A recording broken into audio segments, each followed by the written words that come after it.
Hey everyone, what's going on? Nexius here. Today I am bringing you guys a very quick 715 Windwalker Monk PvP talent guide. Wow, that's a lot of descriptions for this video.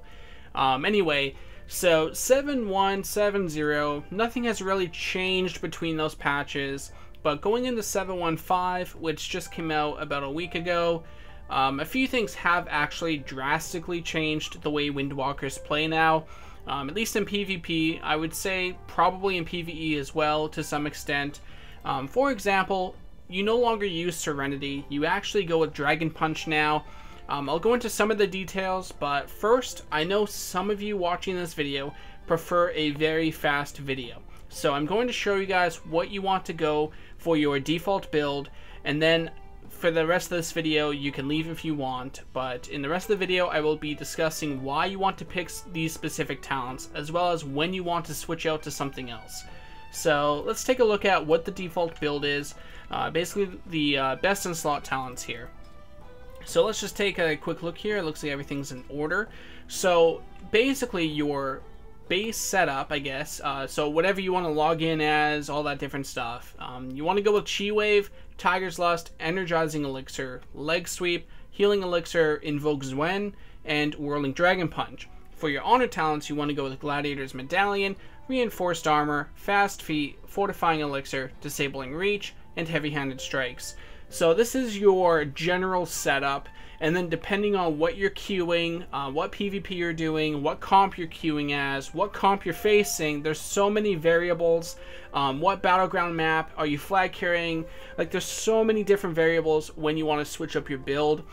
So I'm going to try and do my best to cover some of the times or situations where you want to switch out. But honestly, there will be some cases where you need an entirely different build. For example, if you're doing large-scale PvP like Ashran or, say, 20 versus 20 World PvP, you're probably going to have to get a whole new build.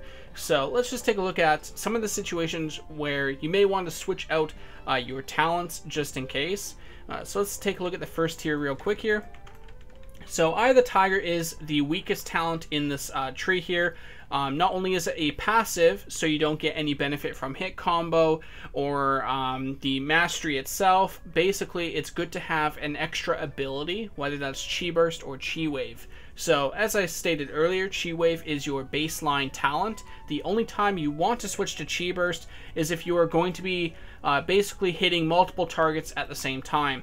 So a good example is when I do pre-made Ulteric Valleys, or if I'm doing, say, 10v10 plus world PvP, something along the lines of that, I will switch to Chi Burst because it hits for about 100k or so per target, and when you're doing PvP that's large enough to the point where AoE damage is really good and spread pressure is really good, Chi Burst helps fulfill that, similar to, say, Spinning Crane Kick or Rushing Jade Wind.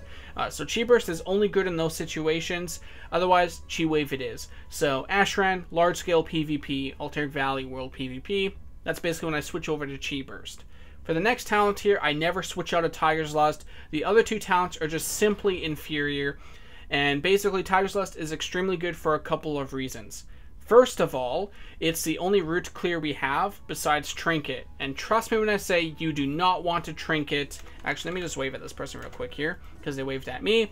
So, hello in the video. Yikin, I don't know how you prefer that. Hello. So anyway, Tiger's Lust is the best talent because it's the only route clear outside of Trinket. It's also usable on teammates, so if you're in an arena or anywhere with a healer partner, basically your partner is probably going to need to get away. So for example, in 3v3 you have a lot of melee cleaves training down healers. If your healer needs to get away, you can Tiger's Lust them out of a grip, chains of ice, things like that. So having that utility, as well as for yourself, is extremely valuable compared to the other two. Now, for the next tier, basically we have Energizing Elixir, by far the best choice, and the reason for that is because Ascension, the energy regeneration isn't that great. Power Strikes only gives you 4 chi per minute, and Energizing Elixir not only gives you 5 chi and 130 energy, but it can also be used on demand, so you get to choose when to use this and it works especially well with Storm, Earth, and Fire. When you go to burst, you need Chi, because in 715, Storm, Earth, and Fire is the new baseline cooldown choice. It's no longer Serenity, so basically you need Chi for your Strike of the Windlord, Fist of Fury, Rising Sun Kick, all that different stuff. So Energizing Elixir just synergizes very well with it. For the next tier, Leg Sweep is of course your baseline. It forces trinkets very easily. It's extremely powerful. A lot of players hate this ability, and for good reason, because it's extremely powerful. Now, in terms of switching out, well, we have Ox Statue, which is 100% useless in PvP, and we have Ring of Peace here, which has been redesigned a little bit in 715. It guarantees knocking back enemies now. They don't have to use an ability in order to be knocked out, so they are guaranteed knocking out, and on top of that, you can place where it goes, so I'll show you here real quick. You just throw it down like that. 1 second here. Alright, there we go. Just gotta let them know I'm doing a guide, so... Anyway, so Ring of Peace, you can throw it on the ground. It's really cool, because basically, for example, when I flag carry, if I'm going through a tunnel in Warsong Gulch and the enemies are chasing me, I can block off the tunnel with this Ring of Peace and get away safely. On top of that, you can also knock people off Lumber Mill, you can knock people off Eye of the Storm, get them killed, you can knock them off the Alteric Valley Towers. Ring of Peace can be very situational, but in most cases, Leg Sweep will be better, especially in Arena. For the next tier, Healing Elixir is just the best choice. It gives you more healing than the other two. The only time you ever want to switch out is if you want to use Diffuse Magic in two specific situations. The first one would be if you're facing double caster, like Mage Shadow Priest, Mage Boomkin, anything like that. Anything with a lot of burst that's a spellcaster, you can choose to go with this if you prefer. The other choice situation that you have is if you are facing an Affliction Warlock, you can basically Touch of Karma him when he throws Unstables on you. Only do this if he throws Unstables on you. If there's like 3 or 4 or more on you, you can Touch of Karma into a Diffuse Magic, and the Diffuse Magic will dispel the Unstables, which will do damage to you, and then it will redirect all of that massive damage to whoever you karma'd. So it's a good way to nuke somebody. Of course, it's risking 2 of your defensives, but it's a pretty badass combo to do, and I've been trying to get some clips with it where I just one-shot somebody with karma damage. So other than that, Diffuse Magic is probably not going to be used too often. One other thing to note too is that in 715, Diffuse Magic's cooldown went from 2 minutes to 1.5, and this is very important because now it's the same cooldown as Touch of Karma. Additionally, in 715, Dampen Harm has been redesigned. It guarantees 20% damage reduction for 10 seconds, and it can increase up to 50% depending on the ability. So Chaos Bolt hits for a lot, Glacial Spike hits for a lot, so it might be reduced by 50%, whereas a simple auto attack or anything like that will be reduced by, I don't know, 20-30% depending. It's a 2-minute cooldown though. I think Healing Elixir will be better still.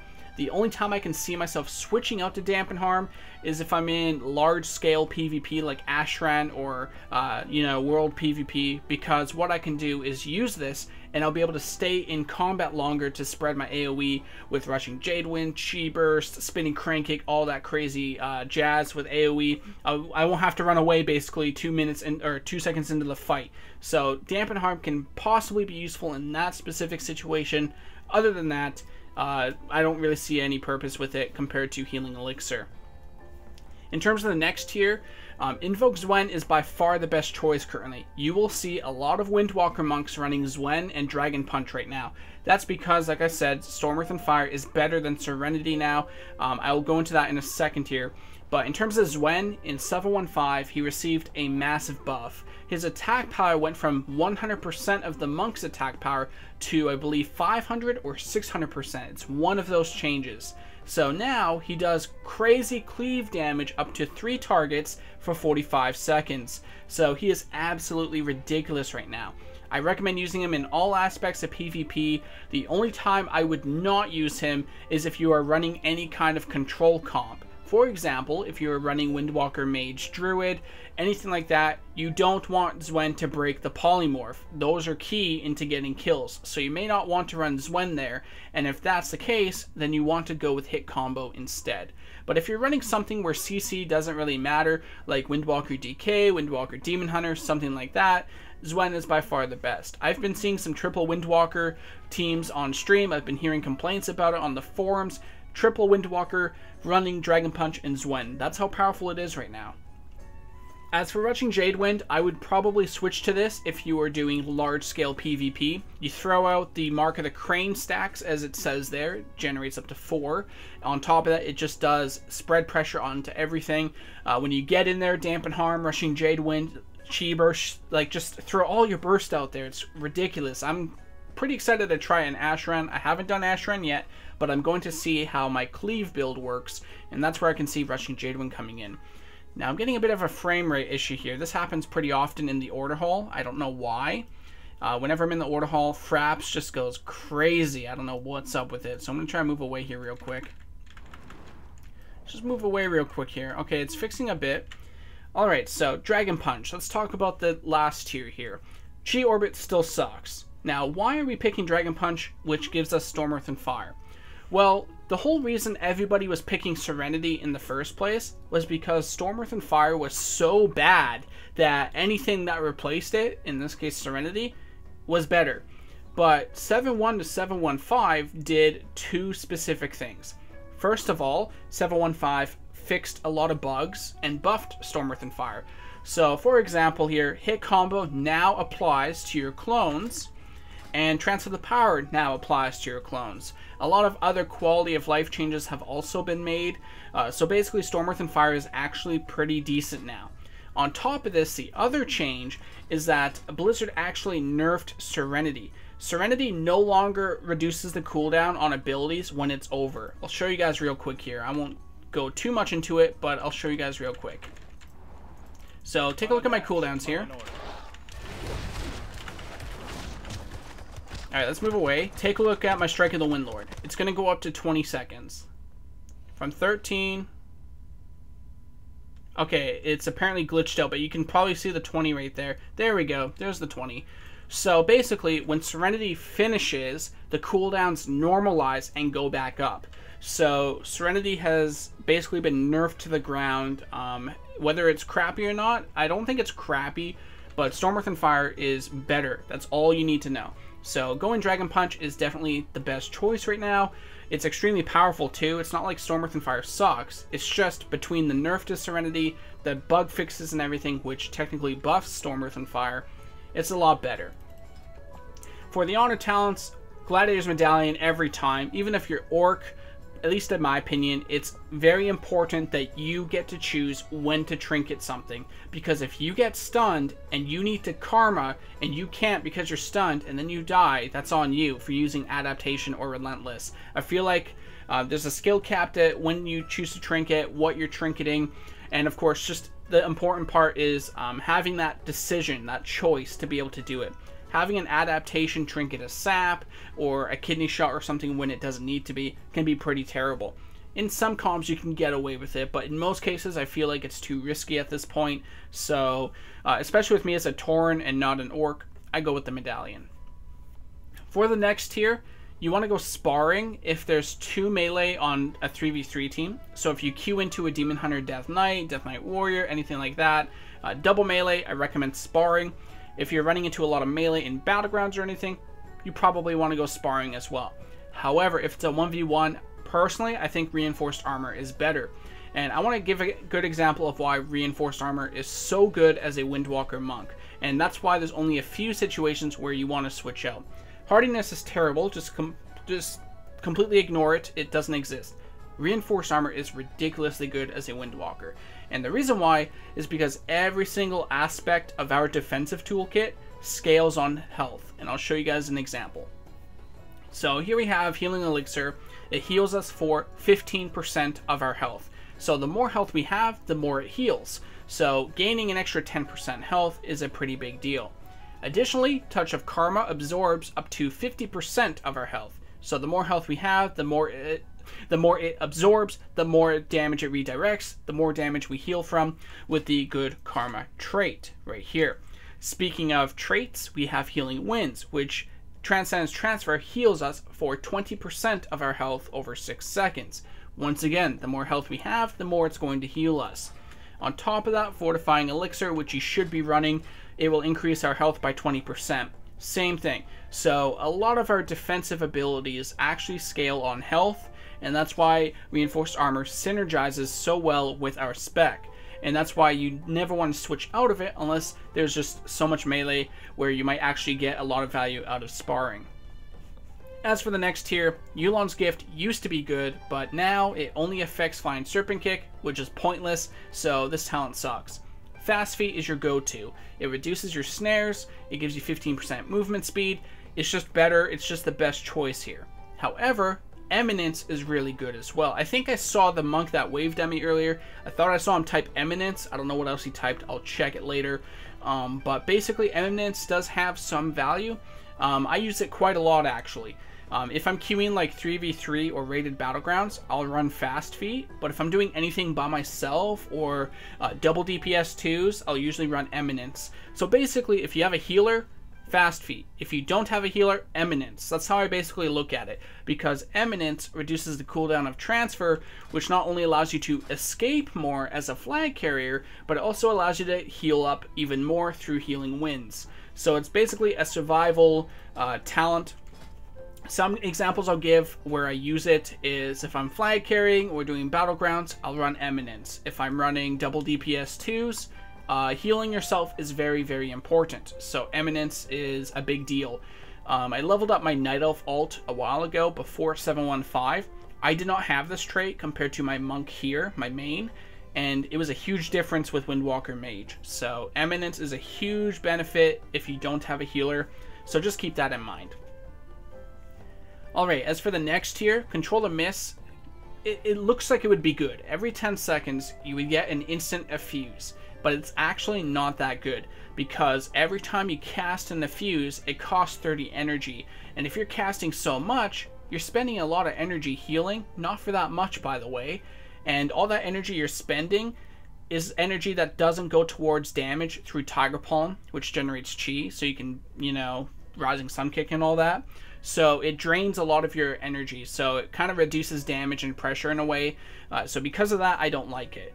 Zen Moment's kind of similar. It costs 3 chi, which is still kind of expensive. On top of that, it loses its effectiveness the more you attack. So it forces you to stop being offensive as well. You have to go full defensive. Whereas Fortifying Elixir, you pop it, it has no drawbacks whatsoever. You can continue to be offensive, you can continue to apply pressure while you are mitigating damage. That's where the big trade-off is for Fortifying Elixir. If Zen Moment did not reduce the effect as you used your combo strikes, it might actually be better, but because of that, it's actually probably still worse in my opinion in terms of Fortifying Elixir. For the next tier here, we have Disabling Reach. I mean, I don't know why I need to explain this. I think it's pretty easy to explain here. A range on your slow is very important to prevent enemies from kiting you. If a hunter tries to kite you, at least you can slow him and eventually catch up, hopefully. Tiger Style, turning with your Flying Serpent Kick, can be useful. I usually use it in 2v2 and flag carrying. If I'm doing 3v3, I'll run Disabling Reach. If I'm doing 1v1, I'll usually run Disabling Reach as well. But like I said, 2v2 flag carrying, I usually run Tiger Style because I can get behind walls easier, which, for example, if a warrior or death knight or survival hunter are targeting me, they can't charge, death grip, stun, grapple. They can't do any of that when I get behind a wall. So that small turn you can make a difference. Whether or not it's enough is entirely up to the situation, the map, the game type, all that different stuff. As for Ride the Wind here, I almost never see anybody run this. However, I will tell you, it does actually have a situational purpose. If you're doing large-scale PvP, such as Ashran, or you're in a group of 20 for World PvP, this is what I usually run, because as you can see here, all allies in its path after I Flying Serpent Kick cannot be slowed, and they get movement speed. This is extremely important and valuable when you have a bunch of melee in your raid group, say an Orgrimmar or something, and you need to either get away or you're about to run into an enemy group. They can all get in there without being slowed. It's a huge difference. They get straight onto the target and they begin cleaving. It's a huge benefit. I do recommend this in large-scale PvP. If you're in a large team fight like Raided Battlegrounds or something, I do really like this talent. Everyone else is slowing anyway, so disabling with a range is not that big of a deal, and turning is probably not going to have as much value compared to Ride the Wind if you're in team fights anyway. Finally, with this tier, we have Heavy-Handed Strikes. There is no reason to switch out of this. It's a stun on a 25-second cooldown. It's a stun on top of your main damaging ability, besides striking the Windlord, of course. And it also gives you a 5-yard range on your Fist of Fury. It's not that big of a deal, but it is because it makes it more consistent on dealing damage. Sometimes the enemy will move away 1 foot, and you will miss 1 punch of your Fist of Fury. It's kind of annoying, so having the yard increase is also very nice. Grapple weapon is a crowd control against melee and against ranged hunters as well. However, what's the point of having this CC when you have a much more reliable, much more effective CC over here? Stuns are crazy good. A disarm is not that big of a deal. It's a big deal if you don't have to sacrifice anything significant, but in this case, Windwalkers have to, which they sacrifice their main stun. And Spinning Fire Blossom, we have enough mobility. Let's not cover that. It's pointless. Alright, so that's basically the PvP talent tree. I tried to cover as best I can. I might have missed something. It's pretty early in the morning. It's like 10 o'clock in the morning for me. I've been up all night preparing videos, preparing guides and stuff. Couldn't sleep because yesterday I watched ASL, which is StarCraft Brood War. I watched Jaedong versus Flash, so like my sleeping pattern is screwed. So if I kind of talk too fast, if I you know, spaced out in any way or anything, that's probably why. Not to make any excuses, but I'm just saying. So I hope this guide was useful. If you have any questions, leave a comment down below. I'll answer it as best I can. As for other video guides, I have to make those later down the road, like say next week or in a couple days. I might make another guide, whatever. Somewhere on the top of the video screen here, I'll have a link. Just click it. It should say Windwalker Guides. It'll have a playlist of all the guides I've made for 715. Check it out if you want more guides.